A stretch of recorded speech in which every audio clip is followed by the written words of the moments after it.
Unkillable teams can be a pain to build, mostly because you require a set number of speed, HP, or defense, or even the right champions to make it work. This video is an account takeovers for a viewer of mine who requested for me to review his Unkillable team and find out why it was not working. You will see all I did, the steps I took to make sure it works perfectly as you see it on the screen now, putting the stun target in the right spot and all that. Everything I did to troubleshoot this, because if you find an account you've built and it's not working, this video will be useful for you. Also, if you don't have an Unkillable team yet, watch till the end so you know what to do when you have your team finally.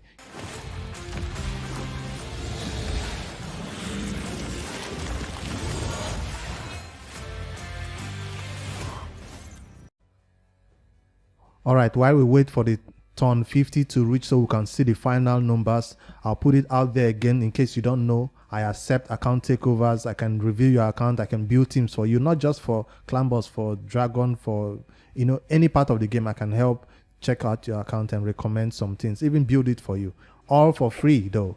Make sure you just like and subscribe, and let's see how this run goes and see all I did that make it works perfectly.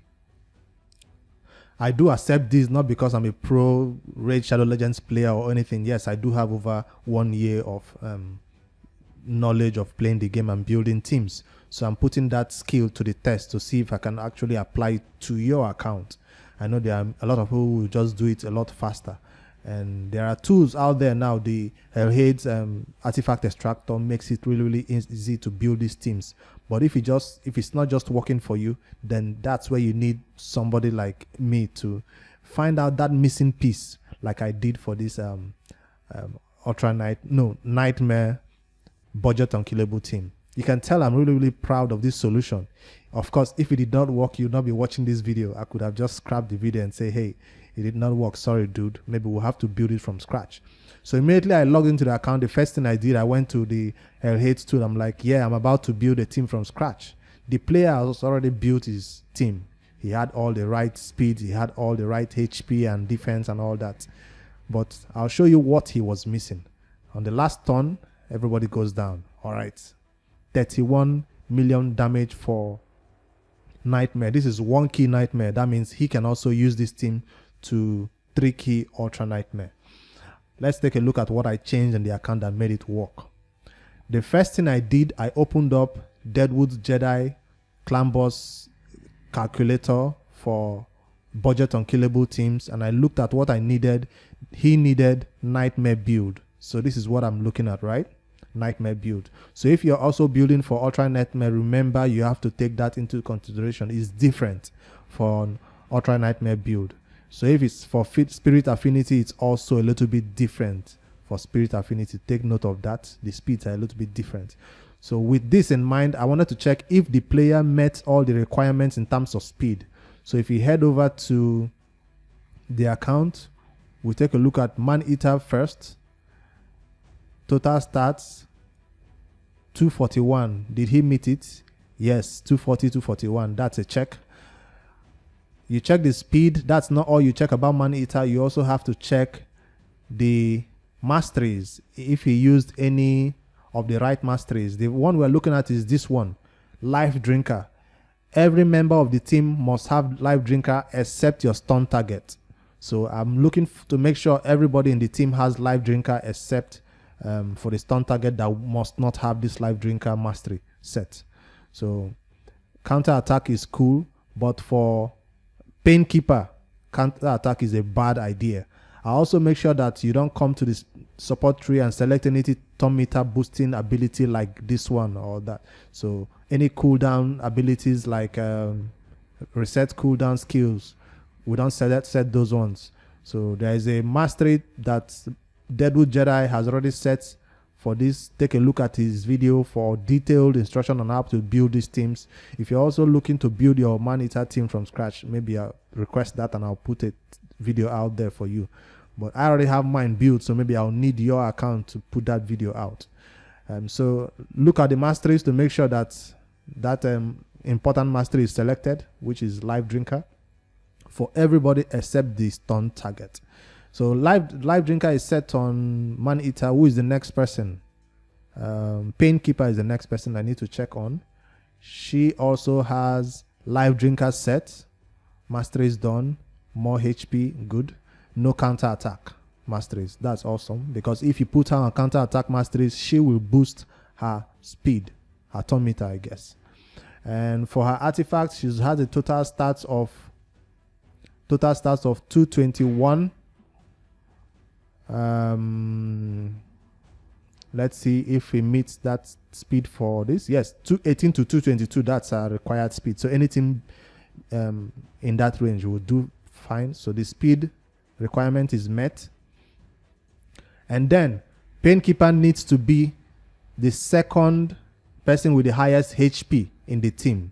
So your stun target will be the first person that is the highest HP in the team, and Painkeeper is the second person. It's kind of hard to calculate this. How do you know which HP is perfect? According to Deadwood Jedi's tutorials that I saw, Painkeeper's HP needs to be 10% lower than your highest HP.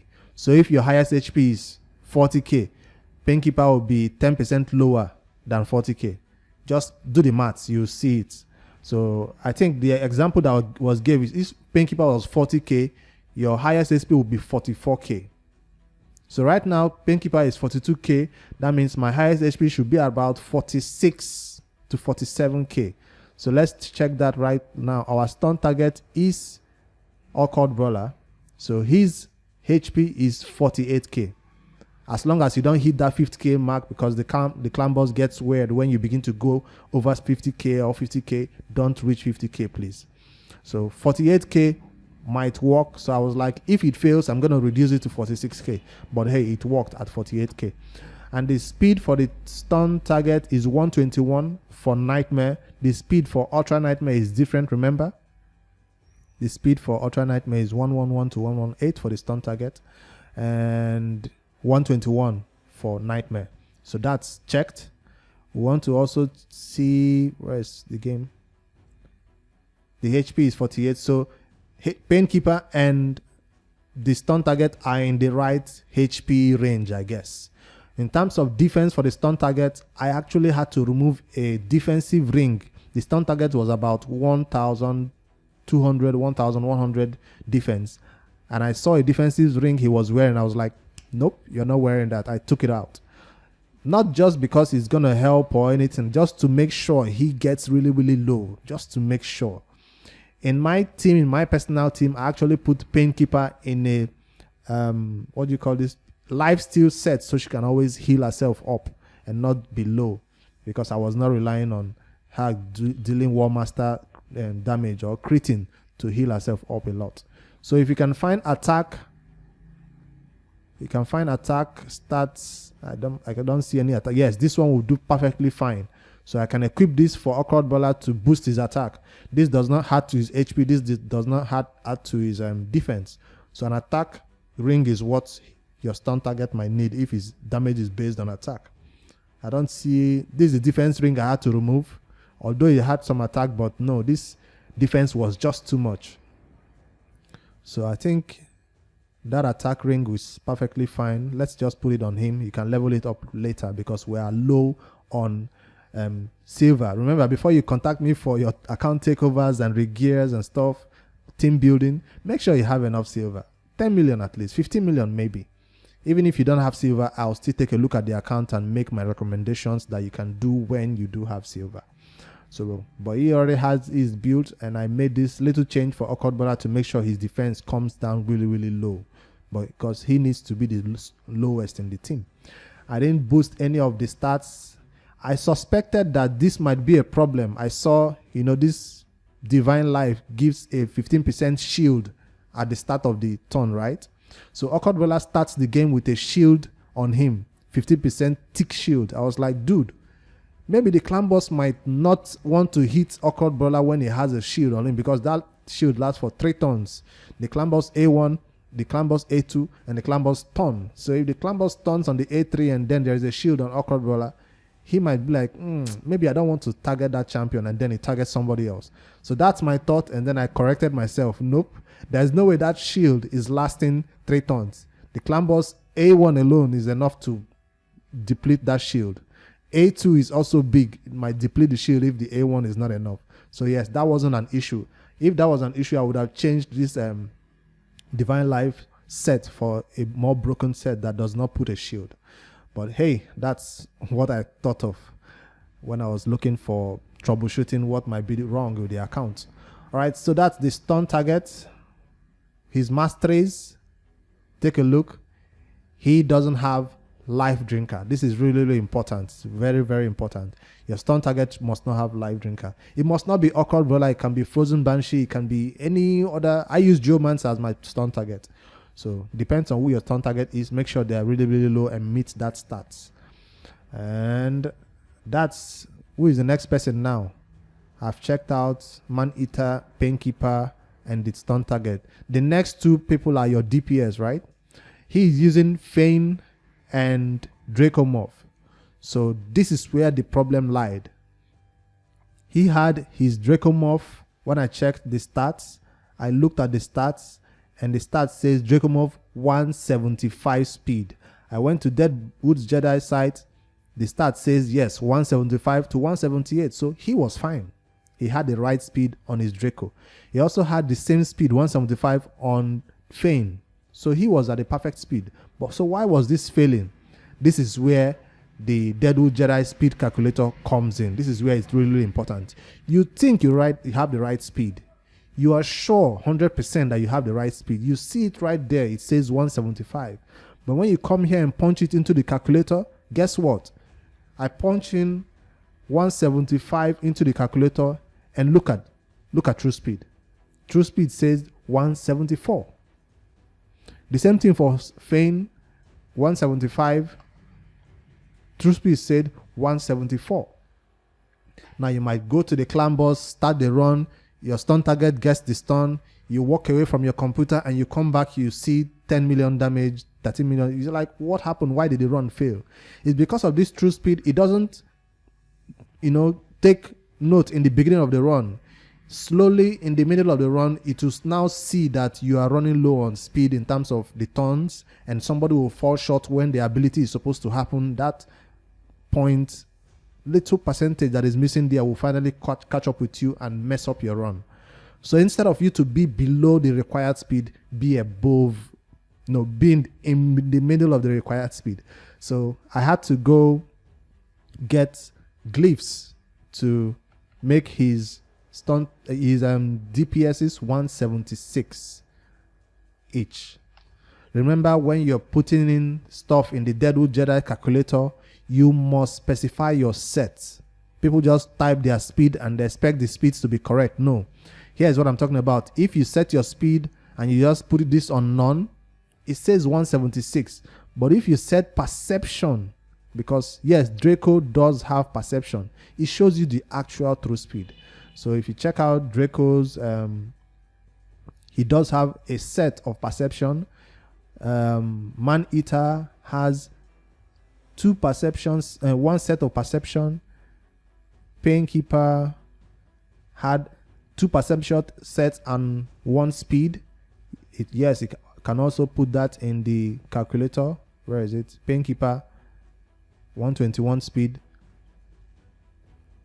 one speed and two perception. Make sure you select this. I don't know if you're new to the clan boss calculator. That's why I'm stressing it. If you're new to building teams, this is what you need to make sure you don't go waste your keys in the clan boss. So I made sure everything was working here fine. I see all my true speed and it matched what I saw here before I went to the clan boss to do a test run. And I put the test run on one speed so it doesn't just kill the entire team suddenly. So I can always close the game if something goes wrong and retry it. So who else am I missing? Have I covered everybody I checked out? So that was the main thing, that little speed that I had to beef up on both Feign and Draco. Now, here's the problem with the account also. He didn't have glyphs. This is the artifact I needed to glyph with 1. So if you go to the upgrade and you enchant glyphs, there is no 1-star glyphs. So if you're out there, you're a beginner player, you're new to the game, and you think you don't want to farm the faction wars to get these 1-star glyphs, You're going to need them one day. Because guess what? This account didn't have any speed 1-star glyph. In fact, no speed 2-star glyphs, nothing. I had to actually go into the faction wars, spend keys in the faction wars to get 1-star glyphs. So that's what I had to do to make that work right now. And I'm glad that he had not used his keys for the day, his faction war keys, because this player is already hitting higher levels of faction wars. So maybe he didn't farm this one repeatedly. You know, when you're starting out the game, even my new account right now, I'm farming this repeatedly because I can't beat stage 2, stage 3. So every day I go in here and farm these ones. Keep farming those 1-star glyphs. They will come in handy one day. Even on my account, I have over 30 or 40 1-star glyphs of different speed, HP, defense. You need them one day, especially the speed ones for team building when you need exact speeds. So your team build can give you 2 speed shot, 3 speed shot, and you come with glyphs and complete it. That's the entire team. You don't have to make your artifacts meet the exact speed. Use glyphs to meet that speed. That's the importance of farming these levels of the crypt. So that's another thing I wanted to add as a tip to any player watching this. If you're new especially, farm those faction war glyphs. They will come in handy, as they did. Because guess what? If I couldn't farm the glyphs, or if no speed 1-star glyphs dropped, all the keys were done, I still wouldn't be able to make this team work. Maybe tomorrow we'll farm the faction war again to get glyphs. So that's why I needed to point this and stress this out, that glyphs are important in building these teams, especially for unkillable or budget unkillable teams. So that's the team. And now here's one other tip that you might not know. When we went into the clan boss and I was like, let me fight this clan boss and see Nightmare if it will work. I did a battle and he did not have a team preset for this because he's just a new team he was building. Yes. So I did ask him, dude, do you set your stun target as the first champion here? Because the team I saw had Painkeeper in the first slot like this. I was like, I'm not sure this is how it's supposed to be. Basically, when this clan boss wants to stun somebody, he always tries to focus the person in the first slot. There are many other things that, you know, determines who gets stunned, but being first slot is one of the things that determines who gets stunned. So just to cover your grounds, make sure you put your stun target in the first slot. Even if somebody on the team has increased attack and stuff like that, even putting Painkeeper here boosts HP. Okay, this is faction crypt and this is dungeon crypt. So these 2 auras don't apply. So careful of the auras you do bring here though. Increase defense might mess up something. Increase attack might not mess up something. Increase HP might mess up something. So it's better to just put your stun target here. Hopefully your stun target doesn't have a weird aura. Maybe increase accuracy will be fine. So I did go to the team presets to make it permanent for him, and I set it up like this. So your stun target will always be the first, and I put other ones down. I don't think the order of these ones matter though, but if you have a counter attack team, their order might matter. And I came over here now. This is another tip for you. Lock out some abilities that are not useful. What abilities am I talking about? This is an unkillable team. You don't need decrease attack, especially if you're running a Geomancer team. You know, Geomancer deals damage based on how much damage, you know, the boss does to the team, right? Also, Brogni too does that. But for Brogni teams, you will need that decrease attack. So for this team, Awkward Brawler has this skill that heals himself. You want your stun target to be lowest HP and take a lot of damage, and then he has an ability that heals himself. Lock it out. Painkeeper has an ability that increases our turn meter. Yes, we know how to manage that. But if you have, let's say, Frozen Banshee has an A2, I think it's the A2, that boosts turn meter, her turn meter or the turn meter of the entire team.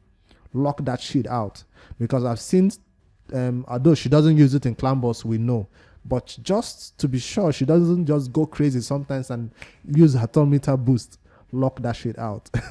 So I see her sometimes in the I use my Frozen Banshee for dragon runs, and then you have one enemy left with 1 HP. Instead of just for her to use her A1, she will decide to use a poison sensitivity to kill an enemy.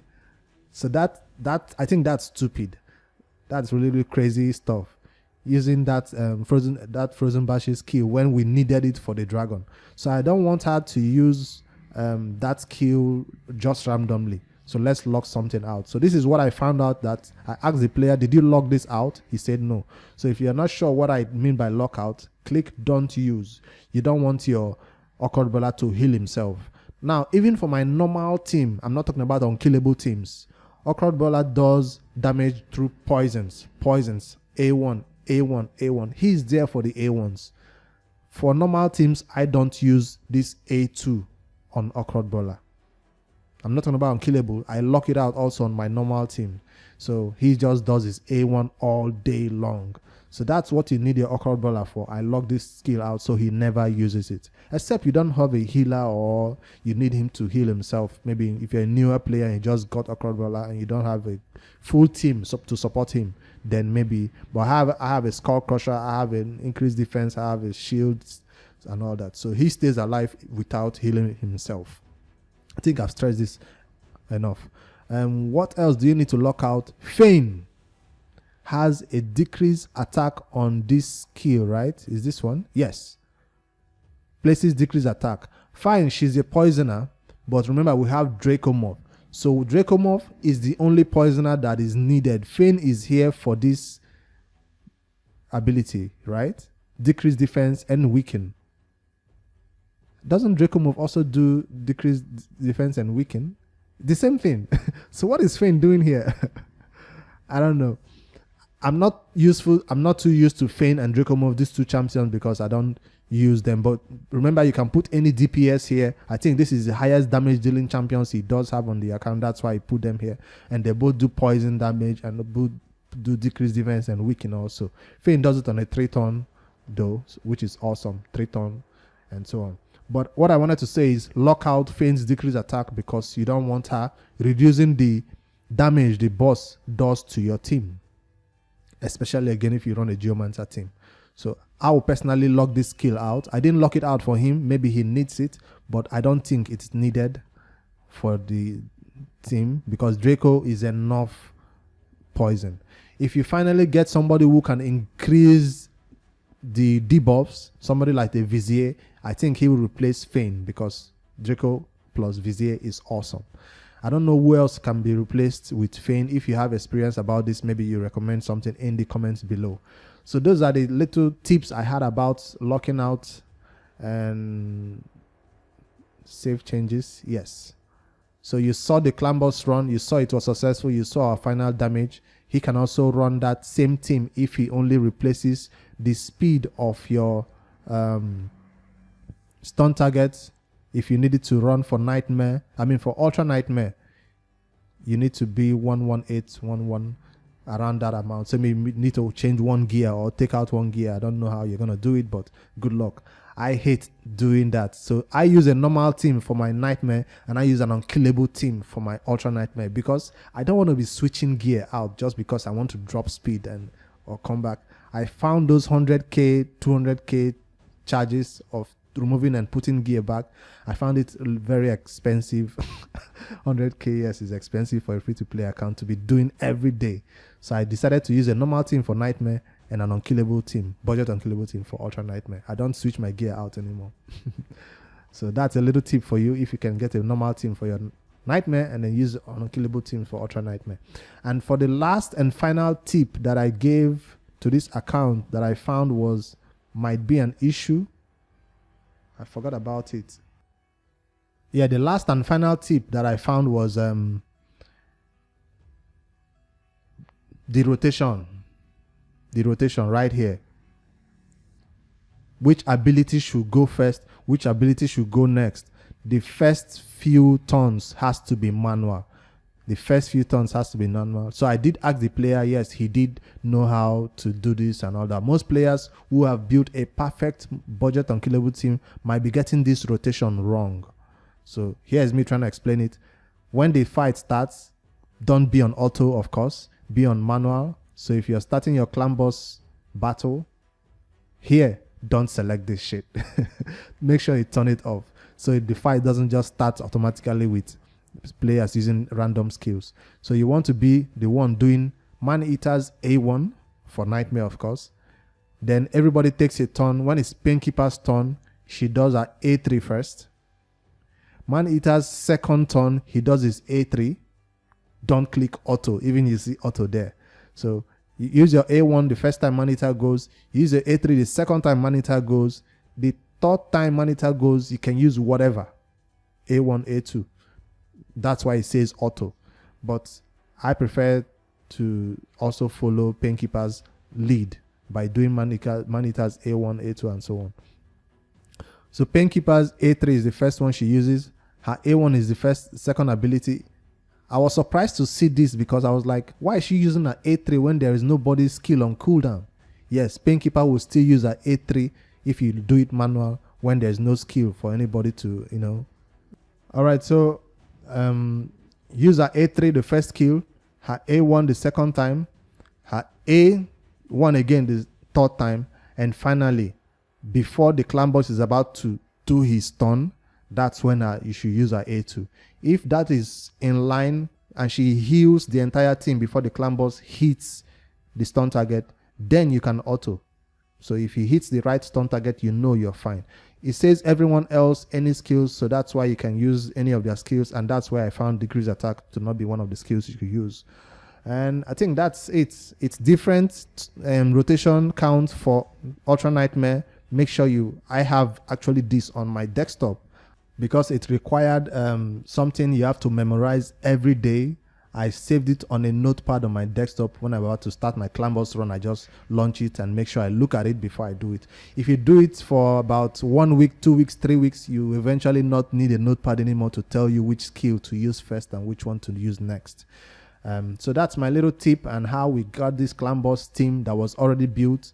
We just did some minor tweaks so the stun target will go to the right place and the fight doesn't fail in the middle or gets lower damage than it's supposed to. Let me know if you found this video useful. Call a little tweaks for your budget unkillable teams.